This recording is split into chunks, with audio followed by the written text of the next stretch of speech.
رسول صلی اللہ علیہ وسلم کے غزوات میں سے ایک اہم غزوہ غزوہ تبوک کے نام سے موسوم ہے، جو رسول اللہ صلی اللہ علیہ وسلم کا تقریباً آخری غزوہ ہے۔ رسول اکرم صلی اللہ علیہ وسلم سن 8 ہجری میں فتح مکہ اور غزوہ حنین سے فارغ ہو کر مدینہ طیبہ پہنچے تو اس وقت جزیرۃ العرب کے اہم حصے اسلامی حکومت کے زیر نگیں آ چکے تھے، اور مشرکین مکہ کی 8 سالہ مسلسل جنگوں کے بعد اب مسلمانوں کو ذرا سکون کا وقت ملا تھا۔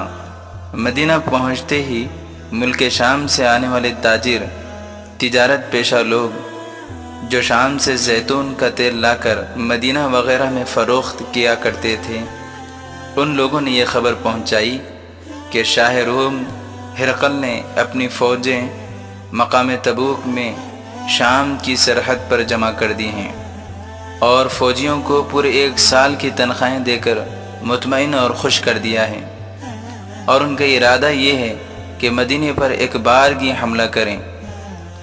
جب رسول اللہ صلی اللہ علیہ وسلم کو اس کی اطلاع پہنچی تو آپ نے یہ ارادہ فرما لیا کہ ان کے حملہ آور ہونے سے پہلے پیش قدمی کر کے وہیں مقابلہ کیا جائے جہاں ان کی فوجیں جمع ہیں۔ یہ زمانہ سخت گرمی کا زمانہ تھا، اور مدینہ کے حضرات عموماً زراعت پیشہ لوگ تھے۔ ان کی کھیتیاں اور باغات کے پھل پک رہے تھے، جس پر ان کی ساری معیشت اور پورے سال کے گزارے کا دار و مدار تھا۔ تقریباً 1200 کلومیٹر کا صحرائی سفر، اور یہ بھی معلوم ہے جس طرح ملازمت پیشہ لوگوں کی جیبیں مئی کے آخری دنوں میں خالی ہو جاتی ہیں، اسی طرح زراعت پیشہ لوگ فصل کے ختم پر ہوتے ہیں۔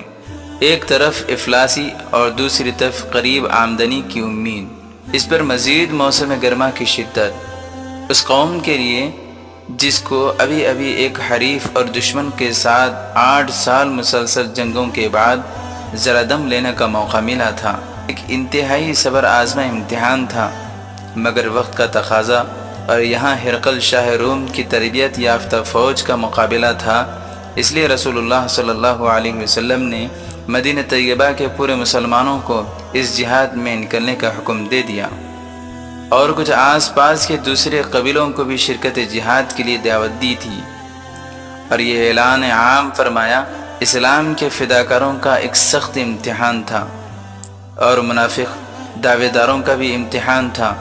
اس کے علاوہ لازمی نتیجے کے طور پر اسلام کا کلمہ پڑھنے والوں کے لیے مختلف حالات ہو گئے۔ قرآن کریم نے ان میں ہر حالات کے متعلق الگ الگ مقامات پر ارشاد فرمایا۔ ایک حالت ان کامل حضرات کی تھی جو بلا تردد جہاد کے لیے تیار ہو گئے، دوسرے وہ لوگ جو ابتداً کچھ تردد کے بعد ساتھ ہو گئے۔ ان دونوں طبقوں اور جماعتوں کے متعلق اللہ تبارک و تعالی نے فرمایا، یعنی وہ لوگ قابل تعریف ہیں جنہوں نے سخت تنگی کے وقت رسول کریم صلی اللہ علیہ وسلم کا اتباع کیا، بعد اس کے کہ ان میں سے ایک فریق کے قلوب لغزش کھا گئے۔ تیسری حالت ان لوگوں کی تھی جو کسی صحیح عذر کے بنا پر اس جہاد میں نہ جا سکیں۔ ان کے متعلق بھی قرآن کریم میں یہ بات بیان فرمائی گئی۔ اللہ تعالیٰ کا فرمان، میں ان کے عذر کی قبولیت کا اظہار فرما دیا۔ چوتھی قسم ان لوگوں کی تھی جو باوجود کوئی عذر نہ ہونے کے کاہلی کے سبب جہاد میں شریک نہیں ہوئے۔ ان کے متعلق کئی آیتیں نازل ہوئیں۔ 3 آیتیں ایسی ہی حضرات کے بارے میں نازل ہوئیں کہ جن میں ان کے کاہلی پر زجر و تنبیہ بھی کی گئی، اور بالآخر ان کی توبہ قبول ہونے کی بشارت بھی۔ 5ویں جماعت منافقین کی تھی جو اپنے نفاق کی وجہ سے اس سخت امتحان میں اپنے نفاق کو چھپا نہ سکا اور شرکت جہاد سے الگ رہا۔ اس طبقے کا تذکرہ بہت سی آیتوں میں بیان کیا گیا ہے، اور چھٹی جماعت ان منافقین کی تھی جو جاسوسی اور شرارت کے لیے مسلمانوں کے ساتھ ہو لیے تھے۔ ان کی حالات کا تذکرہ بھی قرآن کریم میں بیان فرمایا گیا، اور فرمایا کہ یہی وہ غزوہ ہیں کہ جس میں حضرت ابوبکر صدیق رضی اللہ عنہ سے حضرت عمر فاروق رضی اللہ عنہ راہ خدا میں اپنا مال خرچ کرنے میں سبقت لے جانا چاہتے تھے۔ ایک مرتبہ رسول اللہ صلی اللہ علیہ وسلم نے اعلان فرمایا کہ جو شخص اس غزوے میں چندہ دے گا میں اس کے لیے جنت کی بشارت دیتا ہوں۔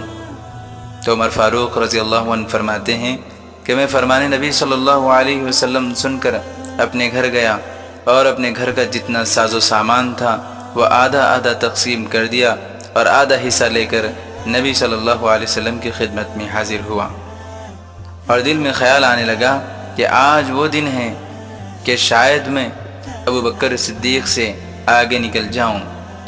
تھوڑی دیر میں حضرت صدیق اکبر بھی تشریف لائے اور جو کچھ تھا حاضر کر دیا۔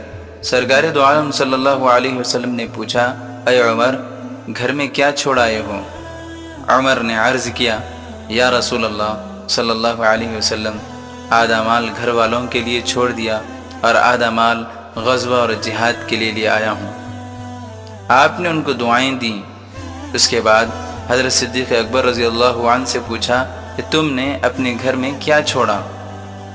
کہا، یا رسول اللہ صلی اللہ علیہ وسلم، گھر میں اللہ اور اللہ کے رسول کو چھوڑ آیا ہوں، جو کچھ گھر میں تھا سارا کا سارا سمیٹ کر یہاں لے آیا ہوں۔ حضرت فاروق اعظم رضی اللہ عنہ فرماتے ہیں کہ اس دن مجھے پتہ چلا کہ میں چاہے ساری عمر کوشش کرتا رہوں لیکن حضرت صدیق اکبر رضی اللہ عنہ سے آگے نہیں بڑھ سکتا۔ اور اسی غزوے میں حضرت عثمان رضی اللہ عنہ نے بھی اللہ کے راہ میں بہت سارا ساز و سامان دیا تھا۔ زبان نبوت سے اعلان سن کر حضرت عثمان رضی اللہ عنہ کی سخاوت بیدار ہو گئی اور سرکار کی خدمت میں 1000 دینار اور 1000 اونٹ 70 گھوڑے پیش کیے۔ کہ حضور صلی اللہ علیہ وسلم اس سخاوت اور فیاضی سے اس قدر خوش تھے کہ اشرفیوں اور دینار کو دست مبارک سے اچھالتے تھے اور فرماتے تھے کہ آج کے بعد عثمان کو کوئی عمل عثمان کو ضرر اور نقصان نہیں پہنچائے گا، کیونکہ عثمان نے 10,000 کے لیے سامان جہاد مہیا کیا۔ اس جہاد میں نکلنے والے اسلامی لشکر کی تعداد 30,000 تھی، جو اس سے پہلے کسی جہاد میں نظر نہیں آئی۔ چنانچہ نتیجہ اس جہاد کا یہ ہوا کہ جب ہرقل شاہ روم کو مسلمانوں کی اتنی بڑی تعداد مقابلے پر آنے کی خبر پہنچی تو اس پر رعب طاری ہو گیا، مقابلے پر نہیں آیا۔ رسول اللہ صلی اللہ علیہ وسلم اپنے فرشتہ صفت صحابہ کرام رضوان اللہ تعالیٰ عنہم مجمعین کے لشکر کے ساتھ چند روز محاذ جنگ پر قیام کر کے جب مخالف کے مقابلے پر آنے سے مایوس ہو گئے تو مدینہ واپس تشریف لے آئے۔